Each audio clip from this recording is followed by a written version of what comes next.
Hello and welcome back. Today I'm feeling all sorts of different things. I don't know. I'm kind of all over the place. It's been a weird day for me. I took a nap, which is not normally something I do, weirdly. It was nice though. I was listening to one of those videos where they do like the sound baths with the singing bowls, and it was very relaxing. But I also have just not been feeling 100% lately, just because I'm in my luteal phase. So the last few days have been kind of rough for me. My work ethic has been very low, which, at this stage of things, that is normal.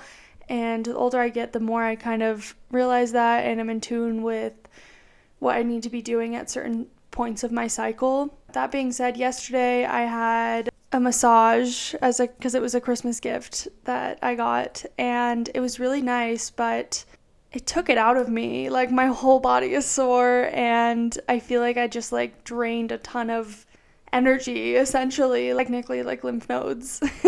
But it felt like when you cut your hair and it's taking the energy away that was attached to you. That's how it felt. And so I feel like the whole day I was just kind of out of it. I didn't work on a single thing yesterday, which I don't remember the last time that I did that. It was kind of nice. I feel like it's important to recognize when you need to rest, especially at this point in your period. I think it's so easy for women to just work, and then we get burnt out, when in reality, especially in America, it's we're living on the man's clock.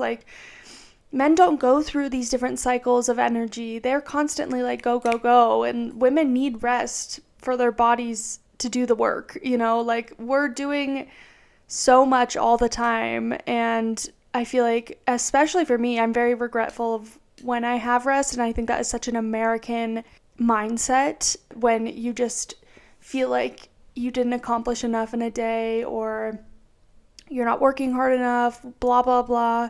When I lived in Italy, it was so different. Of course I was in school, so I was still working like crazy, but it was also, I was surrounded by that lifestyle of okay, you're gonna take it slow now, you're gonna go get a drink and just kind of take it easy, listen to some music that's in the park, and that was nice. I feel like that taught me the importance of slowing down and the importance of kind of just being present as much as possible.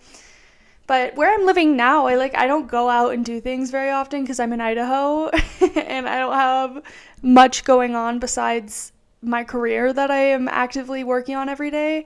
So, I do what I can, but I talked about this in my last video, but just the beauty of isolation. And I feel like it is a lot easier to feel bad about not doing things when there's nothing to do.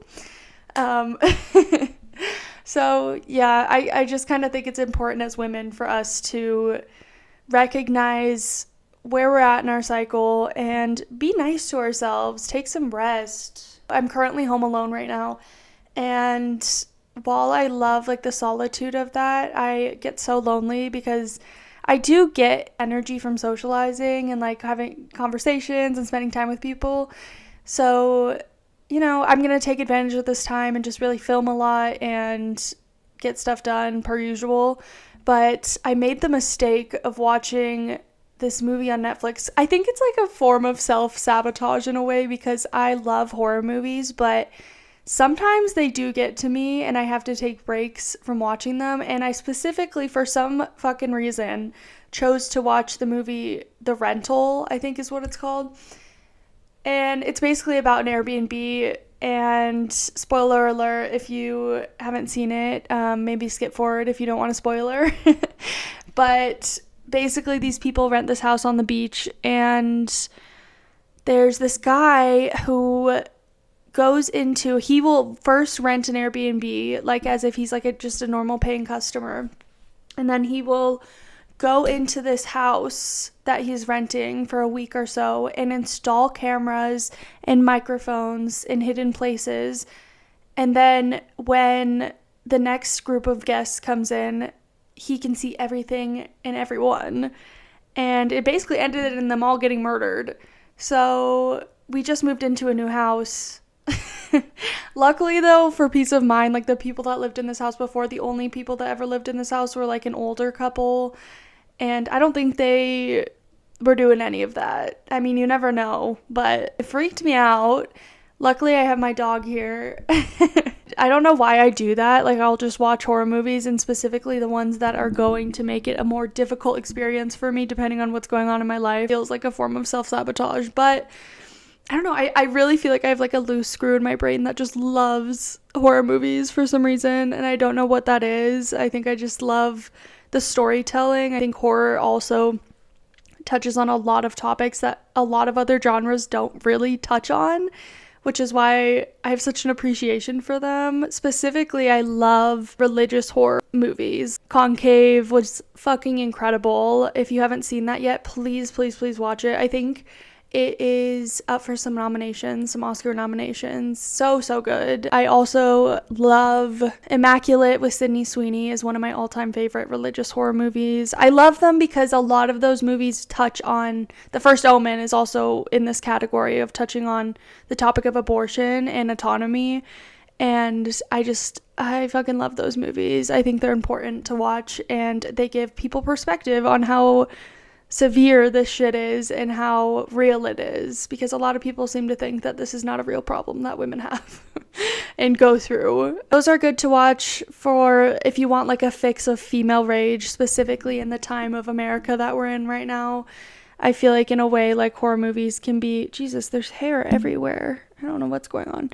But those kind of movies can be very cathartic in a way if you're feeling a lot of rage, specifically revolving around the state of America at this time. I know I am. So I've been trying to channel that rage into my art. A few artists that I've been really inspired by have been Doechii. Let me talk about her for a second. Specifically, my friend Danielle and I have been we've been watching a lot of videos about her and just her story and how she came to fame and why, and a lot of that has to do with her storytelling and her music and how vulnerable and real she is with her lyrics, and how she really just talks about her life, which is something that is individual to her. Like, nobody else can replicate that because that's her own individual experience. So I've been really inspired by her, all of the pop girlies and just everybody on the rise, all the women that have made incredible careers the last year or so have just been extremely inspiring to me. But specifically Doechii stands out because she's just talking about her life and like the shit she's been through. Another thing she talked about was like how rap artists are very materialistic and aren't really talking about their lives as much as like the rappers from the 90s, for example. So I don't know, I just love her and I'm very inspired by her. But specifically with my art and my paintings, I really have been trying to tap into that emotional energy and be vulnerable with what I want to create. And in the last like week or so, I've come up with like 3 different ideas. I have this massive canvas. It's like 8 feet or something, 8 feet by 8 feet. It's massive. It's just been sitting around forever. And because I don't know what to paint on it, I think because there's only one of them, there's like this pressure for it to be something like amazing and spectacular. But I think it will be. I really think it will be. And I think waiting to paint it is kind of a blessing in disguise, because I've had some really interesting ideas lately of what I want to put on there. And I think the ideas that I've had are something that need to be on a massive canvas and needs to be like shoved in people's faces. So I've been really brainstorming a lot of that and really trying to work on not caring what people will think when they see it. I think that's the biggest part of vulnerability as an artist, is like, shit, what are people going to think of this? Is this going to offend anybody? But at the end of the day, people are going to be offended. Art is subjective. Everybody's going to have a different opinion. And like, the idea that you're only making art for an audience is fucking ridiculous, in my opinion. I mean, art is a creation of you.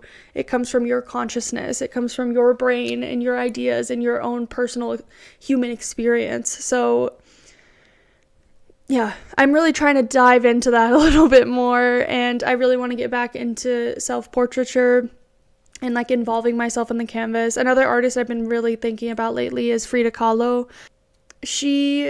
I have seen a lot of her work in person, and I just constantly am reminded of how well she embodied her own experience and translated that into a visual diary, essentially. I think the way she depicted losing a child and her rocky relationship with Diego, and just how she really emphasized everything going on. And now we have just like this documentation of what she was going through. I just feel like that really makes an artist an individual in their work and unique. And personally, the things that I've been feeling lately have been just rage and feeling very out of control in America right now, not knowing what's going to happen and not knowing what's going to happen to the people I love, to myself. And it's scary. And I've kind of just been looking at imagery of nostalgic cartoons, or like, for example, I've been looking at photos of, like, if any of you know this, I'm sure some of you do. My Scene was like a huge deal for me when I was a little girl. I was fucking obsessed with My Scene, and I think a lot of my style inspiration came from those characters specifically. But I was picturing taking those characters that were so comforting to me as a kid, and like before I grew up and realized all the shitty stuff in the world, and it wasn't just like this little bubble of denial or like innocence, I guess, more so. And I want to kind of add that in with like a combination of current events and kind of make it into a little space of my own. I'm not going to explain too much because I don't really want to put that idea out there yet. I have it kind of formulating, and then when I'm ready when it's cooked, I'll put it out to the world. But yeah, I'm playing around with this idea of mixing nostalgia with current events and the comfort of escapism, while also feeling the crippling fear of what is to come. Yeah, I don't know. That's what's been on my mind lately. And I think that's the other part of being at this part of your cycle and your period, is like, although you may feel like you're slowing down, if you're a creative, which most women I know are in one way, shape, or form, you have a mindset keeps circulating. Like, it doesn't really ever go away. I know that there are blocks of our creativity which can come along this time of the period as well. But for me, it's like this time in my cycle, at least this time around, every period is different. I have felt very creative mentally. Physically, I felt very exhausted, but mentally I've had some really intense and groundbreaking ideas that I'm really excited to work on, and I've been waiting for them to arrive. Like I said, like I've been waiting to paint this canvas for a long time. So yeah, I'm very excited to see what is to come with that. And I've just been trying to focus on myself, and I think it's important for us to do that during these times. And also, I think it's important for us as artists to make art. I think this is such a crucial time to make art and use our voices, especially when we feel like our voices are starting to be taken away. Now is more important than ever. Just not give a shit what people are going to think, and just be vulnerable. And just remember, like, even if somebody does have a bad opinion on it, maybe they comment on it, maybe they don't, that's not changing the vision that you have. That's not changing this idea that you had. Like, 100 people versus one are gonna love it, you know? But at the end of the day, it's not about who loves it. It's about putting a message out there and making a voice for yourself. And most of the time, people aren't even gonna tell you they don't like it. They will just have opinions. And a lot of times it's projection, in my opinion. Like, if somebody says something just super nasty online to you, it's a projection that they can't obtain what you have, you know? Like, they don't have the power to do what you're doing, in a way. Like, I notice that a lot with like YouTubers. A lot of people who have negative things to say about them are the people who have never posted anything. They're hiding behind a screen, and what do they have to say for themselves? Why would their opinion be better or more important than what you are so secure on in your mind? You know, it's just, their energy is not worth sacrificing your own happiness. I think it just makes people feel better temporarily, and then they go back to like being miserable. So yeah, it's important to do. It's easier said than done. I have definitely made some vulnerable art in my time, and I'm slowly like getting back into that. But I've had times where like I've made things and I've had to present them to classes, and it's so nerve-wracking. Like, you don't know what you're going to expect, but most of the time people resonate with it, especially if you're making something that is relatable and that a lot of like a group of people could relate to in their personal experience. So post your art, put it out there. Don't overthink it. Just do it. This is going to turn into like a motivational kind of podcast, but I don't care. If it is that, that's what it is. I'm just kind of word vomiting where I'm at lately, and yeah. If you are interested, I have some art prints for sale. I have 4 up for sale right now on my website. I offer 2 different paper types. I would appreciate it a ton if you checked it out. So if it resonates with you, like, that's awesome. That's honestly all that I want, for this art to resonate with people, which is why I'm making it accessible. But yeah, look forward to more prints coming. I'm working on that currently. I'm also working on an Etsy shop. I'll tag down below. I've been making cute little Valentine's greeting cards, and I'm going to make different kinds of greeting cards and other products and stuff like that. Etsy has been kind of, I'm going to put my prints on there too, but Etsy has been kind of like a creative outlet for me to just kind of create without thinking about it, like just kind of fun and cute things, which has been very meditative and like therapeutic when I have time to do it. It's like a nice escape from like what I was just talking about making like really monumental stuff. But yeah, I mean, it's hard. It is hard to like push forward and make art and be vulnerable and have to worry about what people think. But the more you get used to doing those things, the easier it gets, truly. The more comfortable you get, the more confident you get. I mean, even with doing YouTube videos, like, I was so afraid for so many years to do this, and now I'm just at a point where I'm like, I'm doing it. It's a form of creating for me, and a form of, it's like the same thing as journaling for me, like just talking to you guys and like to the world and like expressing how I'm feeling.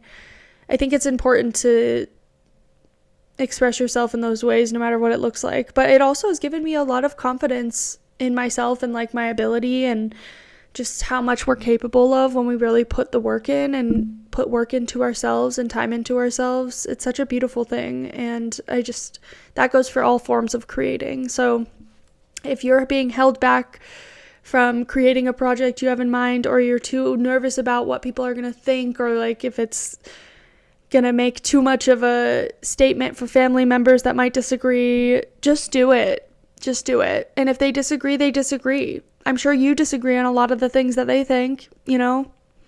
You still have a voice and you can still use it. So make your art, use your voice. Now is the time, if ever, to do that. Especially as a woman, especially in America. I think that's my rant. I think that's everything I have to say. I am also filming another podcast episode tonight with Danielle, my friend. We're starting a podcast called Well-Fed Artists.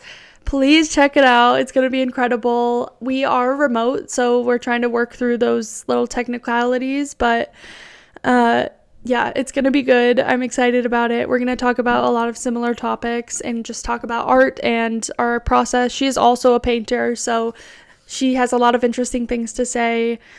But yeah, that's going to be a different channel that we've created already, and we're filming our first podcast episode tonight, so I'm super excited, and I think it's going to be a hit. So don't forget to check that out. And if you listened all the way to the end, please make sure to like and subscribe. It would mean the world to me. It helps a lot. And I'll shut up about that. But yeah, also buy some prints. I would appreciate that if you like my art. Yeah, I think that's all I have to say. But I have really been enjoying just kind of sitting down and filming these and just like talking about what I feel passionately about. So yeah, if you're on your luteal phase of your period, I'm here with you. We're getting through it together, and we always make it out the other side. So look forward to the creativity that's going to come into your life and the energy you're about to have after your period, and really harness that energy in the way that you can create the best you can. I think that makes sense. You get what I'm saying. Yeah, I'll talk to you guys at the next one. Thank you for tuning in, and I'm sending all of my love, all of my gratitude to everybody that watches any of these videos. I honestly just want to start documenting everything. Every single thing. That's the goal. So if you're interested in that journey, or having these conversations, please leave a comment down below. Leave some angel numbers. Send some good energy out. I don't know. Whatever you want to do. And I'll talk to you in the next one. Thank you for tuning in. Mwah.